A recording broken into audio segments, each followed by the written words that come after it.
पिछले एपिसोड में हमने देखा था कि पिंगान जो था उसको सेंट ने एक पेंटिंग के अंदर ले गया होता है और यहाँ पर लाने के बाद वो पिंगान का टेस्ट लेना चाहता है ताकि देख सके कि पिंगान असल में है कितना स्ट्रॉन्ग। जिसके बाद वो पिंगान को अपना डिसाइपल बनाएगा। तो पिंगान को टेस्ट देने के मुताबिक उसको अपनी स्वॉर्ड ऑफ कमिंग जो है ना उसको यूज करना था और उसका यूज करते हुए एक माउंटेन गॉड का मुकाबला करना था। पिंगान हालांकि यहाँ पर स्वॉर्ड ऑफ कमिंग जो है उसको उतना अच्छे से यूज तो नहीं कर पाता था पहले, लेकिन इस बार जब उसको ये टेस्ट करने का मौका मिलता है ना तो वो बहुत अच्छा परफॉर्मेंस दिखाता है और इतना ब्रूटल अटैक मारता है कि वो माउंटेन गॉड और उसके साथ साथ पूरा माउंटेन भी डिस्ट्रॉय हो गया था। पिंगान का ये पावर देखकर, उसका ये जलवा देखकर वो सेंट काफी ज्यादा खुश हो जाता है। बस उसको मनाना था किसी भी तरीके से ताकि पिंगान को वो अपना डिसाइपल बना ले, क्योंकि यही तो मिस्टर किन भी चाहते थे कि उनके जाने के बाद पिंगान उस सेंट का डिसाइपल बने। जिसके बाद यहाँ से ये एपिसोड शुरू होता है। तो इस एपिसोड की शुरुआत में हम पिंगान और उसी सेंट को देखते हैं जो उस पेंटिंग से बाहर निकल कर आ गए थे। जैसे वो लोग बाहर आए थे, बॉपिंग तो पिंगान को देखकर बहुत ज्यादा खुश हो जाती है क्योंकि वो काफी ज्यादा टेंशन में थी कि पिंगान ठीक भी होगा या नहीं होगा। तो उसको देखकर तो बॉपिंग काफी ज्यादा खुश थी। इसी के साथ साथ सेंट जो होता है वो उस यंग मास्टर के पास आता है और उसको मारते हुए कहता है कि कब तक नाटक करके लेटा रहेगा, चल उठ जा फटाफट से, मैं तुझे ग्रेट दाव के बारे में बहुत सारी जानकारी देने वाला हूँ। लेकिन यंग मास्टर कहता है कि मैं तो नहीं उठने वाला क्योंकि मेरी फिक्र किसी को है ही नहीं, तो मैं उठकर यहाँ पर करूंगा क्या। तो सेंट उसको खूब मारता और कहता है कि मैं 3 तक गिनती गिनूंगा, अगर तू नहीं उठाना तो तेरी वाट लगा दूंगा। पर फिर भी जब यंग मास्टर उठने को तैयार नहीं था ना तो पिंगान बीच में आता और अपनी वुडन स्वॉर्ड का यूज करते हुए उस यंग मास्टर के ऊपर अटैक करने वाला था। लेकिन यंग मास्टर इससे बच जाता है। बड़ी मुश्किल से उसने अपनी जान बचाई थी, वरना तो आज पिंगान उसका गेम ही बजा डालता। इसके बाद सारे के सारे लोग कमरे के अंदर आ चुके थे और यहाँ पर आने के बाद सेंट पिंगान को बताने लग जाता है कि पिंगान तुम्हें पता है तुम्हारे जो मिस्टर किन है ना उनको मैंने ही सिखाया, मतलब कि मैं उनका मास्टर हुआ करता था और ये जो यंग मास्टर है ये भी मेरा एक डिसाइपल था। जिस तरह के मिस्टर किन मेरे डिसाइपल थे ना ये भी उसी तरह का डिसाइपल था। लेकिन बचपन में मैं अपने कामों के अंदर इतना ज्यादा बिजी रहता था कि मैं मिस्टर किन को उतनी अच्छी ट्रेनिंग नहीं दे पाता था। इस वजह से मुझे जो ट्रेनिंग देनी पड़ती थी ना वो जिम्मेदारी इस यंग मास्टर ने उठाई थी। यही तुम्हारे मिस्टर किन को काफी चीजों की ट्रेनिंग दिया करता था, बिल्कुल एक सीनियर ब्रदर की तरह। जैसा कि तुम्हें पता होगा कि जो यंग मास्टर तुम अपने आंखों से देख रहे हो वो तो ओरिजिनल नहीं है, जबकि इसका ओरिजिनल जो वर्जन है ना वो भी दानी डायनेस्टी के अंदर रहता है। वो बिल्कुल एक ओल्ड मैन है, जैसा मैं दिखता हूँ ना बूढ़ा, वो भी बूढ़ा ही है, लेकिन उसके पास एक ऐसी कमाल की कला है कि वो अपनी सोल का पार्ट क्रिएट कर सकता है, उसके जरिए एक दूसरे इंसान को बना सकता है, जिस तरह से वो इस यंग मास्टर को बनाता है। मैं तुम्हें ये बताना चाहता हूँ कि बचपन में ना जो यंग मास्टर है वो इतना ज्यादा बुरा नहीं था, ये बहुत अच्छा था। लेकिन धीरे धीरे करते हुए हालात जब बदले ना और इसने देखा कि मेरा सारा का सारा ध्यान मिस्टर किन की तरफ है और मैं इसके ऊपर उतना ध्यान नहीं दे रहा हूँ, तो उसको ये चीज सही नहीं लगने लगी और इसके दिमाग में ये चीज बैठ गई कि उसको कोई रिस्पेक्ट नहीं देता है। जितना वो काम करता उतनी ज्यादा उसको रिस्पेक्ट कभी नहीं मिले। इसी वजह से जितना ये अच्छा था बचपन में, आज के टाइम पे ये उतना ही ज्यादा बुरा हो चुका है। मिस्टर किन जो मरे हैं ना उनके मरने में भी कहीं ना कहीं इसका ही हाथ था। तो डायरेक्टली नहीं कह सकते लेकिन इनडायरेक्ट वे में इसका हाथ था उसमें। पिंगान को तो बहुत ज्यादा गुस्सा आ रहा था कि मिस्टर किन के मरने में अगर इस यंग मास्टर का हाथ हुआ तो अभी तक ये जिंदा कैसे है। तो सेंट उसको बताने लग जाते हैं देखो पूरी तरह से इस यंग मास्टर की गलती नहीं है, इसने तो बस बुराई का रास्ता चुन लिया जबकि ये अच्छाई के रास्ते पे चलता था। दुनिया का दस्तूर ही ऐसा है कि कोई लोग बुराई के रास्ते पे चलते हैं, कोई लोग अच्छाई के रास्ते पे चलते हैं, लेकिन इनका पास्ट कैसा होता है ना इसके ऊपर मेन चीज डिपेंड करती है। अगर इंसान पहले अच्छा था तो आगे चलकर वो कभी ना कभी अच्छाई के रास्ते पे चल सकता है, बस उसको सही रास्ता दिखाया जाना चाहिए। अब इस चीज के बारे में समझते हुए मैं तुम्हें ग्रेट दाव के बारे में बताता हूँ। ग्रेट दाव एक ऐसी चीज है जो इंसान को जिंदगी किस तरह से जी जाती है उसका तरीका सिखाता है। अब यहाँ पे ये जो सेंट है ना वो बहुत ज्यादा कंफ्यूज करने वाली और एकदम घुमा फिरा के बातें कहने वाला, तो मैं उसको शॉर्ट में और थोड़ा इजी वे में बताने की कोशिश करता हूँ। तो ग्रेट दाव एक ऐसा रास्ता है, ये एक ऐसी चीज है जिसके जरिए हम पता लगा सकते हैं कि इंसान किस तरह का था, मतलब कि इंसान का जो एक्शन है उसके पीछे का उसका रिएक्शन क्या था। तो ये करने के लिए वो जो सेंट था सबसे पहले पिंगान के लाइफ एसेंस की थोड़ी सी पावर लेता है ताकि वो देख सके कि पिंगान ने अपनी जिंदगी में क्या क्या जिसको एक्सपीरियंस किया। तो जैसे ये चीज लेता है ना सबसे पहले यहाँ पर उसको दिखाई देता है वही चुड़ैल जो कि लोगों को मारा करती थी, उसी के साथ साथ वो वाटर गॉड जिसने भी कई सारे लोगों की जान ली। तो अब यहाँ पर सेंट बताना शुरू करता है कि देखो अभी तो हम देख रहे हैं यहाँ पर कि वो चुड़ैल और वाटर गॉड कितने ज्यादा बुरे थे, इन लोगों ने अनगिनत लोगों की जान ली है, लेकिन हम ये नहीं जानते कि इनका पास्ट क्या था। हो सकता है कि पास्ट में कुछ ऐसा हुआ होगा जिसने इनको इस तरह से मजबूर किया कि वो ये रास्ता चुने। इंसान की मजबूरी उनको किसी भी तरीके का रास्ता चुनने पे मजबूर करवा देती है। इससे हम ये अंदाजा नहीं लगा सकते कि इंसान जितना भी वो बुरा दिख रहा है हमेशा से वो तो नहीं बुरा है। लेकिन पिंगान और बॉपिंग का यही सवाल था कि हमें तो नहीं लगता कि ये वाटर गॉड और वो जो चुड़ैल थे ना वो कभी भी अच्छे थे, उन्होंने जो रास्ता चुना है वो बहुत ज्यादा गलत था। लोगों को मार देना आखिर कहाँ से सही होता है। तो सेंट बताता है कि हेवन ने एक लॉ क्रिएट करके रखा है, उसके हिसाब से इंसानों को चलना पड़ता है और जो भी इस लॉ को बाहर जाने की कोशिश करता है या उस लॉ को तोड़ता है तो अल्टीमेटली वो बुरा ही हो जाता है दुनिया की नजरों में, क्योंकि अगर किसी ने लॉ को तोड़ा तो वो बुरा कहलाएगा ही। अब लोगों की बिना मतलब की जान लेना ये गलत ही होता है, लेकिन ऐसा भी तो नहीं हो सकता ना कि हर इंसान उस लॉ को माने। जरूरी थोड़ी कि दुनिया का हर एक इंसान उस लॉ को मानने लगे तो दुनिया तो बिल्कुल एकदम रोबोट जैसी चलने लगेगी। ऐसे दुनिया में कुछ ऐसे लोग होते हैं जो उस लॉ को नहीं मानते हैं और कोई दूसरा अपना तरीका ढूंढने की कोशिश करते हैं ताकि उस लॉ के बजाय खुद के रास्ते पे आगे चला जा सके। अब जब कोई इंसान ये करता है ना तो वो ग्रेट दाव से हटकर ग्रेट वे के अंदर पहुंच जाता है, यानी कि उस इंसान ने अपना खुद का तरीका क्रिएट किया कि वो उस अपने हिसाब से जिंदगी चलेगा। अब ग्रेट दाव का जो लॉ था जो कि हेवन ने क्रिएट किया था इसको काउंटर करने की बहुत सारे लोगों ने कोशिश की। कई सारे एक्सपर्ट आए इस दुनिया में जिन लोगों ने उस ग्रेट दाओ के लॉ को हटाकर अपना लॉ वहां पर क्रिएट किया, लेकिन किसी का भी लॉ इतना ज्यादा कामयाब नहीं था कि वो ग्रेट दाओ को टक्कर दे सके।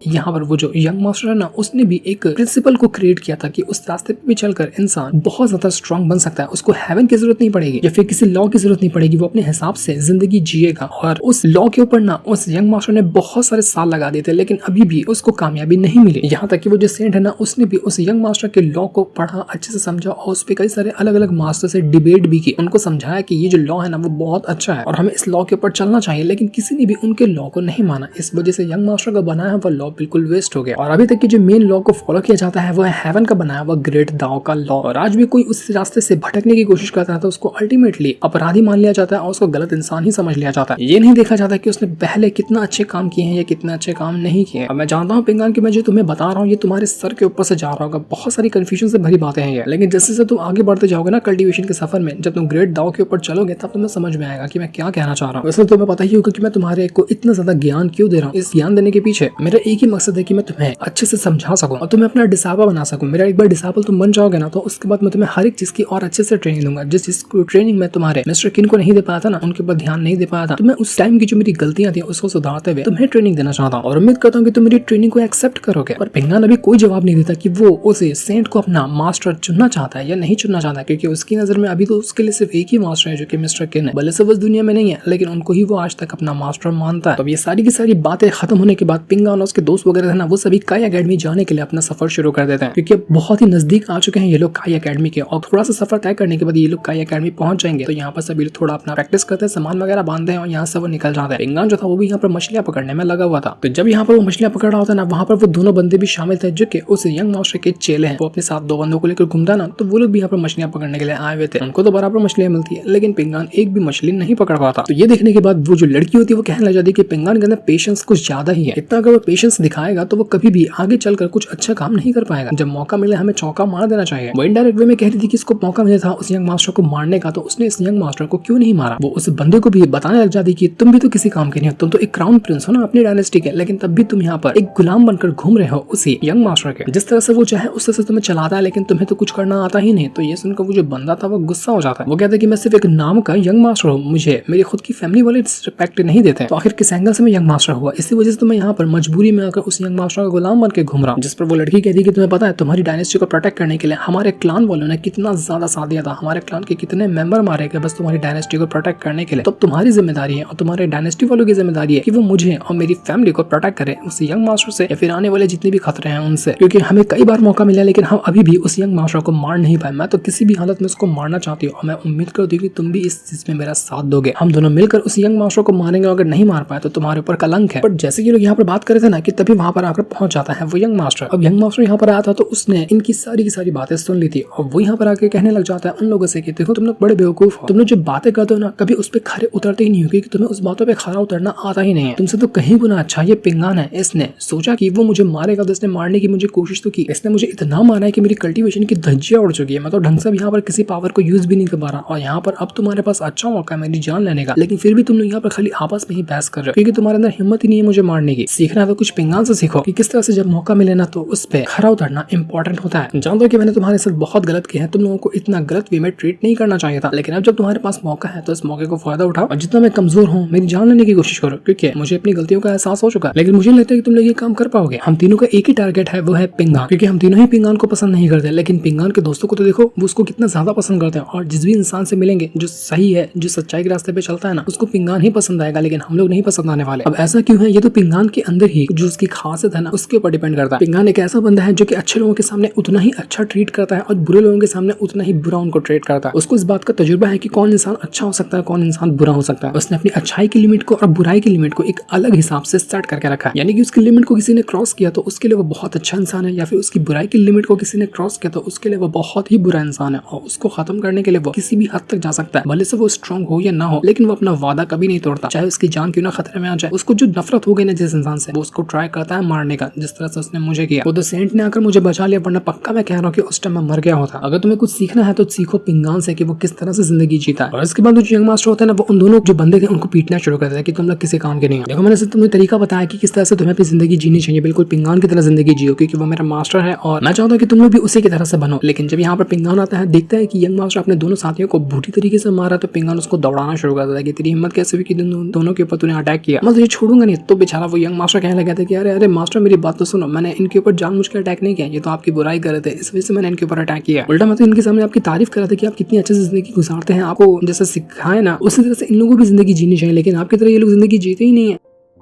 पर पिंगान को उसकी बात पे यकीन नहीं होता, उसको बहुत मारता है और वहीं पे दौड़ाना शुरू कर देता है। इसके बाद हम कमरे का सीन देखते हैं जहाँ पर पिंगान जो होता है वो उसी सेंट के पास बैठा हुआ था और यहाँ पर आने के बाद वो कहने लग जाता है कि आपने मुझे बताया ना कि जो ग्रेट दाव के लॉ है उसको फॉलो करना चाहिए। तो मैंने इसके बारे में काफी कुछ सोचा और उसके बाद मैंने ये नतीजा निकाला है कि जिसका जो प्रेजेंट है, अगर वो प्रेजेंट में बुरा है ना, तो उसको बुरा ही कंसिडर करना चाहिए और उसको उसी के हिसाब से सजा देनी चाहिए। अब जैसे कि आपने उस चुड़ैल का मिसाल दिया था कि उस चुड़ैल ने कई सारे लोगों की जान ली, बल्कि उसका पास बहुत बुरा था, मजबूरी में आकर उसने इतने सारे लोगों की जान ली, लेकिन आखिर उसको किसने हक दिया कि वो इतने सारे मासूम लोगों की जान ले। अब जो जिम्मेदार था उसकी इस हरकत का, उसको उसकी जान लेनी चाहिए थी, लेकिन उसने जान ली बेवजह लोगों की। तो आखिर ये किस तरह का लॉ है? जिस हिसाब से आप कह रहे हो कि जो इंसान पास्ट में बुरा है वो आगे चलकर बुरा रहेगा, या फिर जो पास्ट में अच्छा है आगे चलकर वो बुरा हो भी गया तो उसके चांसेस है अच्छे रास्ते पे चलने के। लेकिन मैं ऐसा नहीं मानता। मैं तो मानता कि जिसने एक बार बुराई के रास्ते पे कदम रख दिया ना, उसको वापस पीछे लाना बहुत ज्यादा मुश्किल होता है। अगर मुझे मौका मिले तो मैं अभी जाकर उस चुड़ैल की जान ले लूं। ये कहते हुए कि उसने इतने सारे मासूम लोगों की जान ली जबकि उनकी कोई गलती भी नहीं थी। आपकी अंडरस्टैंडिंग और मेरी अंडरस्टैंडिंग में अभी भी आसमान जमीन का फर्क है। यही वजह है कि मैंने आपका डिसाइपल बनने से इनकार कर दिया, क्योंकि ग्रेट दाव हो या फिर हेवन के लॉ या कुछ भी क्यों ना हो, उनको मैं खुद अपनी तरह से अच्छे से समझना चाहता हूँ ताकि नतीजा निकाल सकूं कि जिस रास्ते पे मैं चलूंगा वो रास्ता अल्टीमेटली ठीक है या नहीं है, क्योंकि मैं किसी गलत रास्ते पे अपना कदम नहीं रखना चाहता। तो ये सुनकर वो जो सेंट था वो कहने लग जाता है कि पिंगान तुम्हें पता है तुम कितनी बड़ी अपॉर्चुनिटी छोड़ रहे हो, तुम नहीं जानते कि मैं कौन हूँ। मेरा डिसाइपल बनने के लिए लोग मरते हैं, लेकिन तब भी तुमने मेरा डिसाइपल बनने से इनकार कर दिया। कभी इसके लिए तुम पछताओगे? तो पिंगान कहता है कि अभी तो नहीं पछता रहा, लेकिन फ्यूचर में अगर जिस रास्ते में मैं चलना चाह रहा हूँ, जिस चीज के बारे में मैंने सोचा है उसमें मुझे कामयाबी नहीं मिली ना, तब हो सकता है कि मैं पछताऊंगा कि हाँ मैंने आपका ऑफर क्यों रिजेक्ट किया, आपका डिसाइपल मुझे बन जाना चाहिए था, लेकिन अभी तो मुझे कोई पछतावा नहीं है। क्योंकि किसी चीज को लेकर इंसान के अगर दिल में कंफ्यूजन है तो उसको वो रास्ता नहीं फॉलो करना चाहिए। और मैं खाली ऊपर के मन से आपका डिसाइपल नहीं बनना चाहता हूँ, क्योंकि आपको पता रहेगा कि आपका डिसाइपल मैं बन गया हूँ, लेकिन कभी भी आपको एज अ मास्टर एक्सेप्ट नहीं कर रहा हूँ। जो चीज आपके लिए भी सही नहीं होगी और मेरे लिए भी सही नहीं होगी। लेकिन हाँ, मैं एक बात आपसे कहना चाहता हूँ कि अगर जिंदगी में मुझे जो मेरा फैसला है उस पर मुझे कभी भी रिग्रेट हुआ ना, तो मैं एक बार फिर से आपके पास आऊंगा आपका डिसाइपल बनने के लिए। लेकिन अगर उस टाइम हालात सही नहीं रहे और आपने मुझे अपना डिसाइपल बनाने से इनकार कर दिया ना, तो मैं बिल्कुल वहां से रिटर्न लौट कर चला जाऊंगा। तो ये सुनने के बाद वो जो सेंट था वो कहना चाहता पिंगान से कि पिंगान क्या बात कहूँ मैं तुम्हारी, तुम ना बिल्कुल बिल्कुल ऐसा लगता है कि तुम मिस्टर किन के ना डुप्लीकेट हो। जिस तरह के तुम्हारे ख्याल है ना, मिस्टर किन के ख्याल बिल्कुल वैसे थे। आखिर इतनी ज्यादा सिमिलरिटी तुम दोनों में कैसे आ सकती है? शायद यही वजह थी कि मिस्टर किन ने मुझे कहा था कि मैं तुम्हें अपना डिसाइपल बनाऊं। लेकिन अगर तुम यहाँ पर तैयार नहीं हो मेरा डिसाइपल बनने के लिए, तो मैं तुम्हें बिल्कुल भी फोर्स नहीं करूंगा। तुम बिल्कुल अपना रास्ता चुन सकते हो जो रास्ता तुम्हें सही लगे। इस वजह से तुम्हारी जो अंडरस्टैंडिंग होगी कल्टिवेशन की, इस कल्टिवेशन के रास्ते की, वो और ज्यादा अच्छी होगी। लेकिन तब भी मेरी तरफ से एक छोटा सा गिफ्ट है, उसको तो कम से कम एक्सेप्ट कर लो तुम। इसके बाद वो यहाँ पर एक स्टोन निकालते हैं जो कि क्रिस्टल जैसा लग रहा था, वो काफी ज्यादा चमक रहा होता है। तो पिंगान तुरंत यहाँ पर उस क्रिस्टल को रख लेता है, क्या पता उसके वो काम आ जाए और वो अच्छी चीज हो। तो ये देखकर वो जो सेंट था वो पिंगान से कहना चाहता है कि पिंगान देखो, तुमने मुझे यहाँ पर डिसाइपल बनाने से अपना इनकार कर दिया, लेकिन जब मैंने तुम्हें गिफ्ट दिया तो तुमने बिंदास इसको रख लिया, एक बार भी झिझके नहीं तुम। तो पिंगान कहता है कि कब कोई इंसान अगर कुछ गिफ्ट दे जाए ना, तो उसको बिल्कुल एक्सेप्ट कर लेना चाहिए, वरना गिफ्ट अगर इनकार किया जाए तो देने वाले को बुरा लग जाता है। इसी वजह से मैंने इस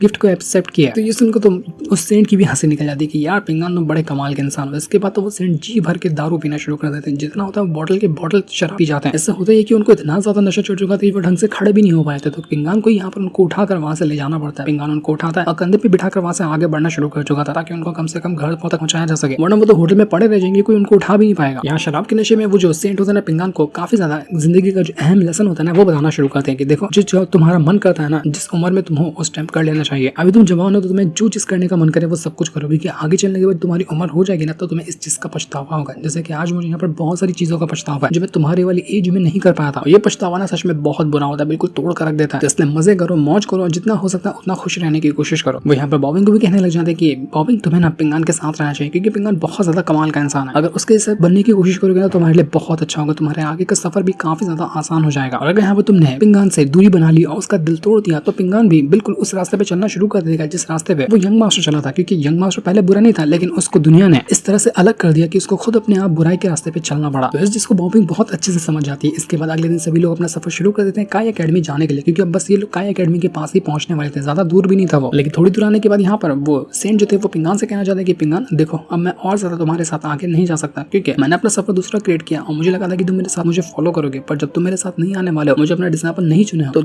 तुम्हारा रास्ता मुबारक हो, मैं तुम्हारे साथ अब और आगे नहीं जा सकता। लेकिन जाने से पहले ये जो यंग मास्टर है, इसकी जिम्मेदारी मैं तुम्हारे ऊपर छोड़ना चाहता हूँ कि तुम इसको अपने साथ रखो। इसके साथ अपने साथ रखोगे ना, तो तुम्हारे साथ रहते रहते ये भी थोड़ा अच्छाई के रास्ते पे चलना शुरू कर देगा, और जिस तरह का ये पहले अच्छा इंसान हुआ करता था वो रास्ते पे वो लौट जाएगा, क्योंकि इसका बुरा होने में कहीं ना कहीं मेरा ही हाथ है। और अगर ये अच्छा नहीं हुआ ना मेरे मरते दम तक के, तो मुझे इस बात का हमेशा रिग्रेट रहेगा। इसलिए मैं चाहता हूँ कि तुम इसको अपने साथ रखो और मुझे निराश बिल्कुल भी मत करना, मुझे अब यहाँ से जाना होगा।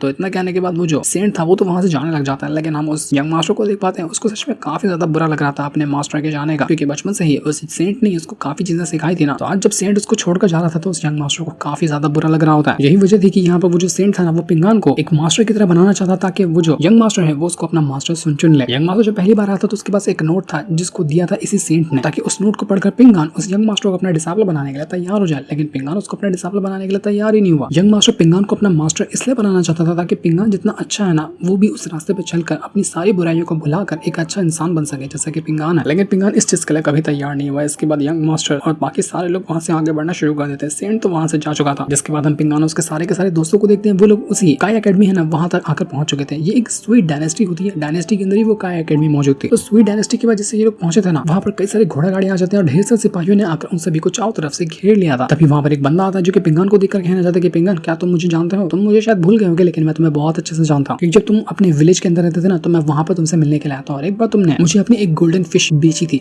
जो मेरे बहुत ज्यादा काम आई आगे के सफर में, और उसके जरिए मैं दाली डायनेस्टी वालों से बच पाया, वरना जब मुझ पर दाली डायनेस्टी का हमला हुआ था तो उसमें मैं मारा जाता। तो इस वजह से मैं तुम्हारा एहसान मंद हूं। तुम्हें मुझसे घबराने की जरूरत नहीं। मैं यहाँ पर तुम्हें नुकसान पहुंचाने के लिए नहीं आया, बल्कि यहाँ पर तुम लोगों को काई एकेडमी तक ले जाने के लिए आया हूं। मुझे पता है कि तुम लोगों को यहाँ पर मास्टर किन ने भेजा है, तुम्हारा यही सफर है कि तुम्हें काई एकेडमी तक के जाना है, तो तुम्हारा वेलकम है, हम तुम्हें वहां तक ले जाएंगे। इसके बाद पिंगान उसके सारे के सारे दोस्त जो थे वो लोग उसी स्वीट डायनेस्टी के अंदर घूमना शुरू कर दिया। यहाँ पर बहुत सारे सिपाही वगैरह थे जो उनको प्रोटेक्ट करने के लिए आए थे, उनको देखने के लिए आए हुए थे, क्योंकि मिस्टर किन के ये डिसाइपल थे और मिस्टर किन ने कहा था कि उनको काई एकेडमी के अंदर ज्वाइन करना है। तो सभी लोग देखना चाह रहे थे कि ये डिसाइपल कितने ज्यादा कमाल के हैं और इनके अंदर क्या खास टैलेंट है कि मिस्टर किन ने इनको चुना है। यहाँ पर सारे के सारे लोग तो बहुत ज्यादा खुश थे और पिंगान भी इन सभी के साथ होता है। लेकिन जैसे ये लोग काई एकेडमी के पास आए थे ना, और बॉबिंग जब पिंगान को ढूंढने की कोशिश करती है तो वो पिंगान उसको मिलता ही नहीं। वो अपने दोस्तों से कहती है कि क्या तुम लोगों को पता है कि पिंगान कहाँ गया? पिंगान तो लास्ट वाली घोड़ा गाड़ी के अंदर बैठा था ना, वो भी दिखाई क्यों नहीं दे रहा? तो जो दूसरे वाला यंग मास्टर था वो कहने लग जाता है उस बॉबिंग से कि देखो पिंगान एक लेटर छोड़कर गया। जैसे लेटर यहाँ पर बॉबिंग पढ़ती है उसको बिल्कुल सदमा लग जाता है, क्योंकि उस लेटर के अंदर पिंगान ने लिख दिया था कि बॉबिंग मुझे माफ करना, लेकिन अब मुझे जाना होगा, क्योंकि मेरे को सिर्फ यही जिम्मेदारी मिली थी कि मैं सारे के सारे डिसाइबल को काई एकेडमी तक सही सलामत पहुंचा सकूं। और जैसा कि तुम देख पा रही हो कि मैंने अपनी जिम्मेदारी को पूरा किया। मैं यहाँ पर तुम सभी को काई एकेडमी तक पहुंचा चुका हूँ और अब यहाँ से मेरी जिम्मेदारी खत्म हो गई है। उम्मीद करता हूँ कि तुम्हारा जो आगे का सफर होगा वो आसान होगा और तुम मुझे अलविदा कहने के लिए तैयार हो। मुझे यहाँ से जाना होगा, लेकिन हाँ कभी भी आगे चलकर मुसीबत आती है तो मुझे बताना, मैं तुम्हें ढूंढता हुआ जरूर आ जाऊंगा। पिंगान उन सभी बच्चों को छोड़कर वहां से हमेशा हमेशा के लिए जा चुका था, क्योंकि पिंगान का यहाँ पर रहने का इरादा नहीं था, वो तो बस डिसाइपल लोगों को छोड़ने के लिए आया था। तो इसी चीज को पढ़ने के बाद वो जो बॉबिंग होती है वो बिल्कुल परेशान हो जाती है कि पिंगान नहीं, तुम ऐसा नहीं कर सकते, तुम मुझे छोड़कर नहीं जा सकते, तुम हम सबको छोड़कर जा रहे हो, ये कितनी गलत बात है। तुमने तो वादा किया था ना कि तुम हमेशा हमारा ख्याल रखोगे, लेकिन तुम तो बीच में से ही छोड़कर हमें जा रहे हो। वो पागलों की तरह पिंगान को ढूंढने लगी थी कि नहीं पिंगान तुम ऐसा नहीं कर सकते, लेकिन उसको पिंगान कहीं पे भी नहीं मिलता। यहाँ पर वो बॉबिंग बहुत ज्यादा इमोशनल थी, तो उसी तरह से वो जो पिंगान होता है वो भी काफी ज्यादा इमोशनल था। वो छोड़कर तो नहीं जाना चाह रहा था अपने डिसाइबल वगैरह को और अपने दोस्तों को, लेकिन मजबूरी थी कि उसको यहाँ से जाना पड़ रहा था। यंग मास्टर भी उसके साथ होता है, उसे कहना चाहता है कि क्या हुआ पिंगान, तुम्हारे अंदर हिम्मत नहीं है कि तुम कम से कम एक बार बॉबिंग को देखकर उसको गुड बाय कह सको? लेकिन पिंगान कहता है कि नहीं, शायद मेरे अंदर ये चीज करने की हिम्मत नहीं है। अगर मैंने ऐसा किया तो इससे मुझे भी बुरा लगेगा और बॉबिंग को भी बुरा लगेगा और उसके बाद हम दोनों कभी भी अलग नहीं हो पाएंगे। इसलिए बेहतर यही है कि मैं जितना आगे आ चुका हूं ना, यहाँ से लौट कर ना जाऊं और उन लोगों को अकेला छोड़ दूं, क्योंकि मैं जितना अपने दोस्तों के साथ रहूंगा ना, मेरी वजह से खतरा उनके ऊपर और ज्यादा बढ़ता जाएगा, क्योंकि वैसे भी मेरे कई सारे दुश्मन हैं और मैंने आगे का सफर भी अपनी अच्छी तरह से शुरू नहीं किया है। तो मैं अपनी वजह से अपने दोस्तों की जान खतरे में नहीं डाल सकता। यहाँ के लोग उनको बहुत ज्यादा प्यार करेंगे और उनको बिना किसी टेंशन के यहाँ पर रहने के लिए आराम मिलेगा। यही वजह है कि मैं इनको छोड़कर जा रहा हूँ। उसको यहाँ पर बॉबिंग की आवाज भी आती है, क्योंकि बॉबिंग पागलों की तरह ढूंढते हुए उसको यहाँ तक आई थी, लेकिन पिंगान आवाज सुनता है, उसको बुरा भी लगता है, लेकिन वो हिम्मत करता है और बॉबिंग के पास नहीं जाता। उसको पता था कि वो बॉबिंग के पास गया तो उसको बहुत बुरा लगेगा। इस वजह से बॉबिंग बेचारी पिंगान को ढूंढते हुए आगे निकल जाती है और पिंगान बस वहीं पे खड़ा खड़ा वहां से देखता रह जाता है। उसके सभी दोस्तों को पिंगान के साथ बिताए हुए लम्हे याद आने लगते हैं, लेकिन कोई भी क्या कर सकता था, कोई भी कुछ नहीं कर सकता, क्योंकि पिंगान कहाँ चला गया था किसी को पता नहीं था। बहुत ज्यादा इमोशनल कर देने वाला सीन होता है। अब यहाँ से पिंगान का अपना सफर नया जो शुरू करेगा वो कैसा होगा इसके बारे में तो कोई नहीं जानता। जिस सीन को दिखाते साथ ही ये वाला एपिसोड यहीं पर एंड हो जाता है। Thanks for watching.